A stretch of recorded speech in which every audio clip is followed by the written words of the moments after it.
Assalamualaikum warahmatullahi wabarakatuh. Bertemu lagi bersama aku, Tri Mulia Rizky Ramadhani, NIM K33-19073 dari Prodi Pendidikan Kimia Fakultas Keguruan dan Ilmu Pendidikan Universitas 11 Maret. Nah, kali ini kita akan membahas tentang kristal dan sistem kristal. Oke, langsung aja ke pembahasannya.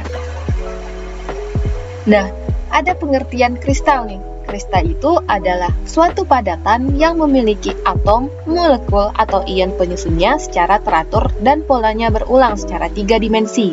Zat padat dikatakan berstruktur kristal jika atom-atom penyusunnya tertata secara teratur dan periodik.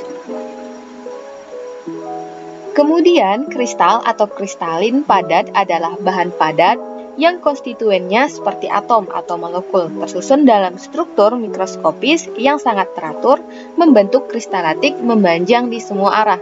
Nah, padatan ini contohnya yaitu logam, garam, dan es.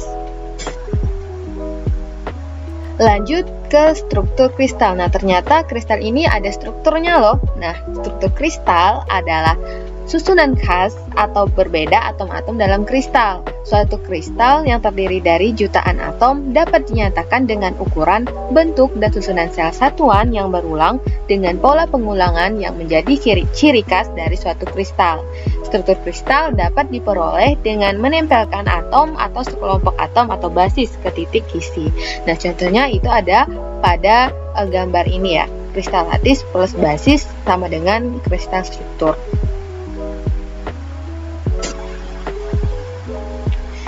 Selanjutnya, susunan khas atom-atom dalam kristal disebut dengan sistem kristal atau struktur kristal. Struktur kristal dibangun oleh sel satuan atau unit sel yang merupakan sekumpulan atom yang tersusun secara khusus, secara periodik berulang dalam 3 dimensi dalam suatu kisi kristal.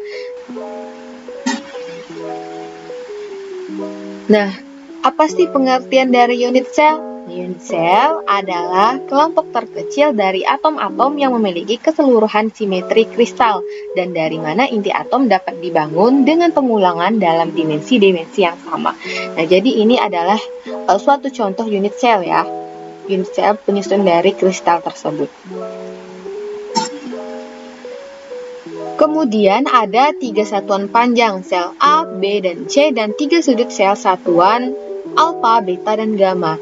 Nah, 6 parameter sel satuan ini disebut dimensi atau elemen kristalografi.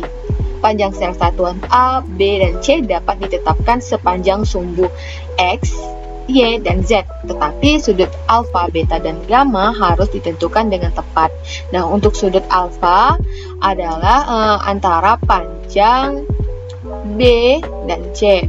Nah, untuk sudut betanya antara panjang A dan C, dan untuk sudut gamanya antara panjang A dan B.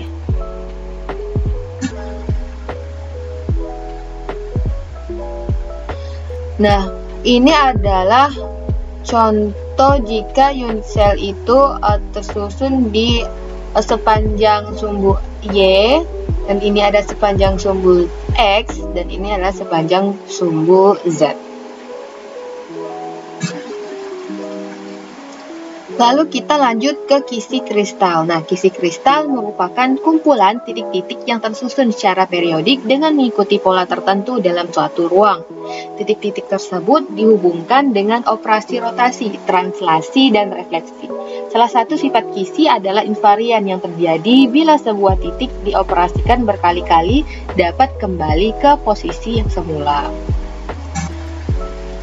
Nah, ada beberapa jenis kisi, yaitu yang pertama ada kisi primitif atau simple atau kisi sederhana. Nah, kisi primitif ini adalah titik kisinya hanya terletak di sudutnya saja. Lalu ada kisi base center. Nah, kisi base center adalah kisi yang terdapat tambahan satu titik kisi pada salah satu pusat permukaan sel. Kemudian ada kisi body center, yaitu kisi yang terdapat tambahan satu titik kisi yang terletak di pusat sel. Kemudian ada kisi face center, yaitu kisi yang terdapat tambahan 6 titik kisi yang terletak di pusat masing-masing permukaan sel. Nah, ini contoh penggambaran dari jenis-jenis kisi yang tadi. Dan ini adalah simple kisi.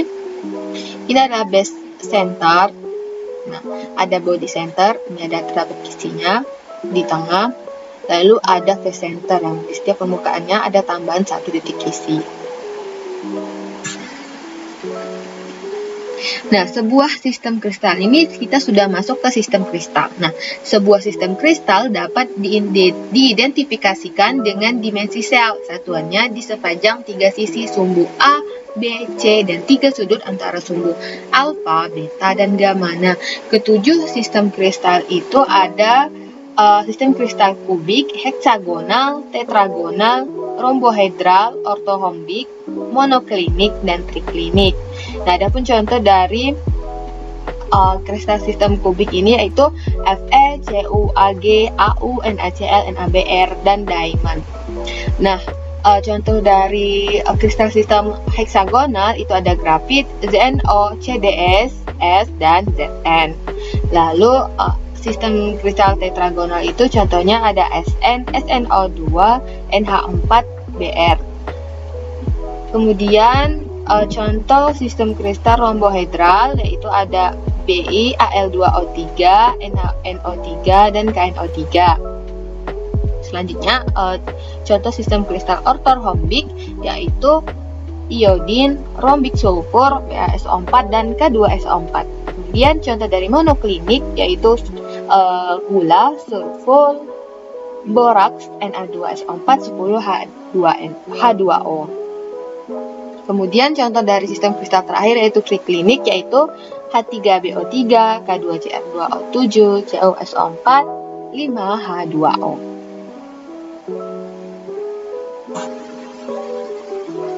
Nah, ini adalah contoh 3 dimensi dari sistem kristal tadi. Nah, ini ada sistem kristal kubik, A sama dengan B, A sama dengan B sama dengan C, yang dengan sudutnya alfa sama dengan beta sama dengan gamma yaitu 90 derajat. Lalu ada sistem kristal tetragonal dengan A sama dengan B tidak sama dengan C, dengan sudutnya alfa sama dengan beta sama dengan gamma yaitu 90 derajat juga. Lalu ada sistem kristal ortorhombik dengan A tidak sama dengan B tidak sama dengan C, dengan sudutnya alfa sama dengan beta sama dengan gamma sama dengan 90 derajat. Lalu ada struktur sistem kristal monoklinik dengan A tidak sama dengan B tidak sama dengan C, dan sudutnya alfa sama dengan gamma sama dengan 90 derajat tetapi tidak sama dengan beta. Lalu ada sistem kristal heksagonal dengan A sama dengan B tidak sama dengan C, sudutnya yaitu alfa sama dengan beta sama dengan 90 derajat tetapi gammanya itu sama dengan 120 derajat. Lalu ada sistem kristal rombohedral dengan A sama dengan B sama dengan C, sudut alfa sama dengan sudut beta sama dengan gamma tapi tidak sama dengan 90 derajat. Lalu terakhir ada sistem kristal triklinik dengan A tidak sama dengan B tidak sama dengan C, dengan sudut alfa tidak sama dengan sudut beta tidak sama dengan sudut gamma tidak sama dengan 90 derajat. Nah, sistem kristal ini merupakan metode untuk menggolongkan struktur kristal berdasarkan sel satuan. Pada sistem kristal dapat dilakukan kombinasi dengan meletakkan titik kisi pada sudut di antara sel satuan ketujuh sistem kristal sehingga diperoleh 14 kemungkinan titik kisi-kisi Bravais. Nah, kisi Bravais ini terdiri dari 7 sistem kristal dan 4 jenis pemusatan kisi. Jadi kisi Bravais ini ditemukan oleh Auguste Bravais yang lahir pada tahun 1811. Nah, kisi Bravais untuk masing-masing sistem kristal ini ditentukan atas posisi atom unit selnya. Misal seperti kisi Bravais sistem kristal simple kubus memiliki posisi atom yang hanya terdapat pada pojok-pojok unit selnya saja. Nah, di sini terdapat contoh dari 14 sistem kristal Bravais-nya. Jadi, dari 7 sistem kristal tadi diturunkan lagi berdasarkan jenis kisi-kisinya. Tadi kan ada beberapa jenis kisi kan di awal. Itu ada kisi simple atau sederhana, body center, terus ada base center dan ada base center kan. Nah, dari ketujuh sistem kristal tadi diturunkan berdasarkan kisi Bravais-nya ada 14 kisi Bravais ya.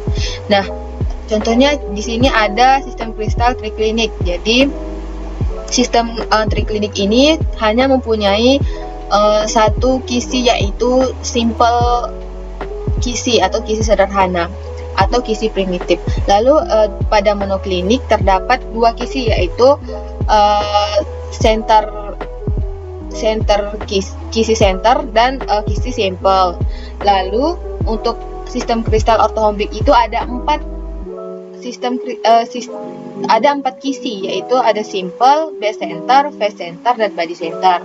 Lalu pada sistem kristal rhombohedral itu ada satu juga, yaitu hanya kisi sederhana atau simple kisi. Lalu kemudian pada tetragonal ada dua kisi, yaitu kisi simple dan body center. Pada heksagonal juga punya hanya satu kisi, yaitu kisi simple.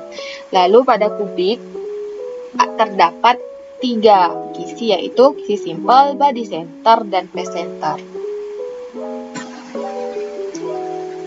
Nah, ini daftar pustaka dari materi-materi yang sudah saya paparkan tadi. Oke, sekian dari penjelasan materi kristal dan sistem kristal. Terima kasih sudah menonton. Thanks for watching. Jangan lupa like, comment, dan subscribe. Bye!